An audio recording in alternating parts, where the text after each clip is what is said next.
안녕하세요. 콩푸 주관장입니다. 오늘도 좋은 하루 되시고요. 질문이 올라왔는데 이제 궁합이 잘 맞는 두 가지 무술 부분에 대한 이야기 해달라고 말씀을 주셨어요. 그래서 제가 오늘 이거에 대해서 간단하게 좀 말씀을 드릴게요. 궁합이 잘 맞는다는 게 좀 이렇게 생각을 할 수 있는데 서로 비슷한 류의 무술을 이렇게 묶을 수도 있겠죠. 그리고 서로 다른 류의 무술을 묶을 수도 있습니다. 비슷한 류의 무술로 묶는다면 뭐 형이권과 심의육학권, 뭐 형이권과 팔계장 이런 유가 조금 비슷하다고 생각이 들어요. 그러니까 비슷하다는 게 꼭 이제 전투의 흐름이나 이런 게 비슷하다는 게 아니라 서로 접하기 쉽고 조금 수련하기 좀 수월한 그런 느낌의 권법들이 있습니다. 예를 들어서 마부가 굉장히 잘 들어가는 무술들, 그리고 또 동작의 어떤 흐름이나 그런 반력 개념이 좀 비슷한 그런 류의 무술들이 있는데, 대만 무단 팔극권 같은 경우는 팔극권과 그 팔계장이 믹서가 되어 있다라는 얘기를 제가 들은 적이 있어요. 그러니까 만화 건법소년에서 나왔던 내용이긴 하죠. 일단은 제가 경험해 본 바로는 팔극권과 태극권이 좀 상성이 잘 맞는 것 같아요. 예전에 팔극권 수련을 했었는데 팔극권을 계속 수련하다가 나중에 사부님께서 태극권을 지도해 주실 때 딱 배웠는데 사부님께서 30분 정도 지도해 주신 다음에 태극권 꽤 잘하네 그러시더라고요. 이 정도면 괜찮아. 그런 흐름을 타면 된다 이렇게 얘기를 하시면서 네가 팔극권을 강권적인 흐름으로만 수련하지 않고 다양하게 수련을 해서 그런 것 같다라는 이야기를 해주신 적이 있기는 해요.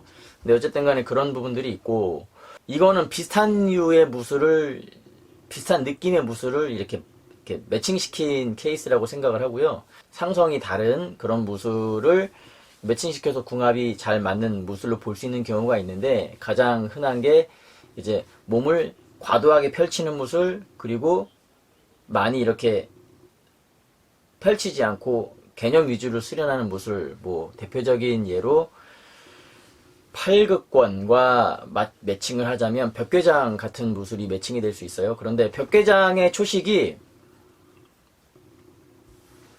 벽궤장의 개념이 팔극권 쪽으로 들어와서 유입이 되어 있어서 그 초식으로 이제 남아진 흔적이 권포장 같은 초식이나 이제 벽산장 같은 초식인데, 그런데 이제 여기서 한번 생각해 봐야 될 것이 뭐냐면, 벽산장, 권포장 이게 팔극권화 되면서 팔극권이 됐거든요. 그러니까 무슨 말씀을 드리는 거냐면, 다른 무술의 개념을 내가 유입을 해서 내 무술의 체계화 안에 넣는 것도 굉장히 좋아요. 그러면 내 무술로 완전히 탈바꿈을 하는 것이겠지만, 원래 원형이 갖고 있는 그 무술을 그대로 수련하는 것도 저는 좋다고 생각을 하거든요. 그리고 제 입장에서는 오히려 이렇게 수련하는 방식이 조금 더 그걸 자기네 무술화 시키는 것보다 조금 더 유익하다라고 생각을 하는 입장입니다.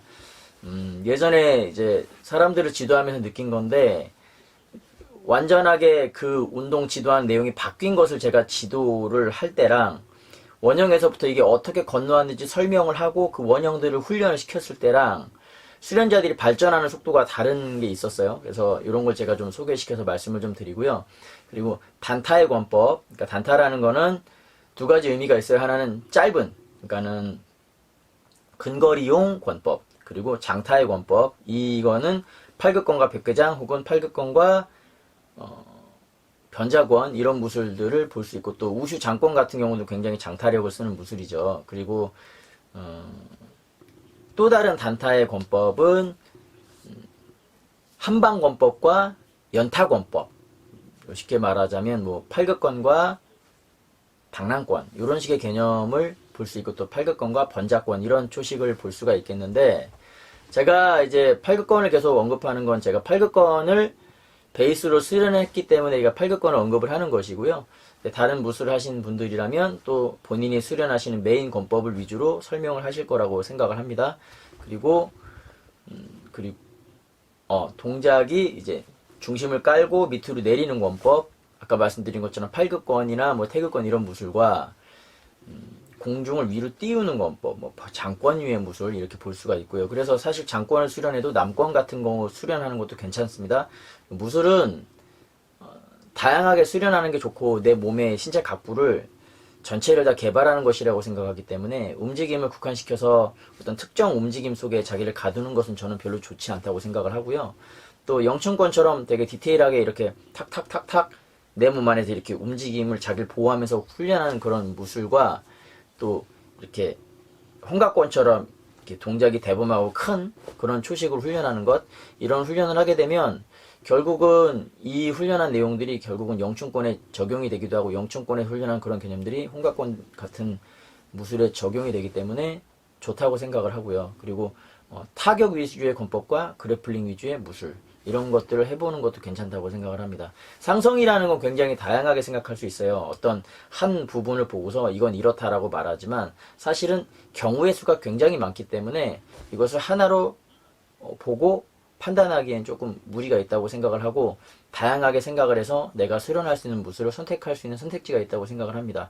어떤 분들이 이제 저한테 가끔씩 의문을 갖고 질문하셨던 내용들이, 한 가지 무술 제대로 수련하기도 어려운데 그렇게 여러 가지 무술을 수련하면 전문적이지 않지 않느냐, 그리고 분식집 같다 이런 얘기들 많이 하셨는데, 제가 메인으로 수련한 권법이 있었고 그 무술을 제가 15년 20년 수련을 했어요. 그러니까 다른 무술을 둘러보고 수련해 볼 그런 때가 된 것이고, 그와 함께 계속 다른 무술도 계속 병행하면서 제 메인 권법을 중심으로 수련을 해왔습니다. 그리고 지금은 좀 무술에 대한 안목이 조금 예전보다는 조금 넓어진 게 다른 무술을 접하면서예요. 그러니까 무술을 어떤 분들이 한 가지 무술 얘기하면서 자꾸 주장하시는데, 무술을 한 가지 무술 그리고 여러 가지 무술 익히는 것이 어느 것이 더 좋으냐, 이렇게 가지고 더 뛰어나다 더 못하다라는 기준을 정하기는 굉장히 애매한 것 같습니다. 무술은, 운동은 다양하게 접하는 게 굉장히 중요해요. 그래서 저는 저희 운동하는 친구들한테도 뭐 무술만 하지 말고 다른 것도 접할 수 있으면 접하라고 이야기해주고 있고요. 복싱만 한 사람과 복싱과 발차기를 한 사람, 그런 킥복싱이 되죠. 그리고 거기서 레슬링을 한 사람과, 그리고 또 레슬링과 함께 뭐 유도나 또 주짓수나 이런 것들을 경험한 사람과, 그리고 종합격투기도 따로 또 경험한 사람과 각각 서로 다르잖아요. 그래서 경험이라는 건 굉장히 중요한 것 같아요. 그 경험에 따라서 안목이 달라지기 때문에 선택지도 달라진다고 생각을 합니다. 예전에 어떤 영춘권 단체에서 영춘권 세미나를 했었어요. 외국에 있는 단체에 대한 이야기를 들었는데, 근데 그 단체 세미나에서 레슬링 한 사람인가 와서 이제 스파링 신청을 해서 어떻게 갑작스럽게 진행이 됐던 것 같은데, 그때 영춘권 하는 그 시범자가 상대방한테 깔려서 넘어져가지고 좀 힘들어했던 모양이에요. 이후에 그 단체에서 영춘권과 레슬링을 함께 수련하게 됐다라는 얘기를 제가 들은 적이 있어요.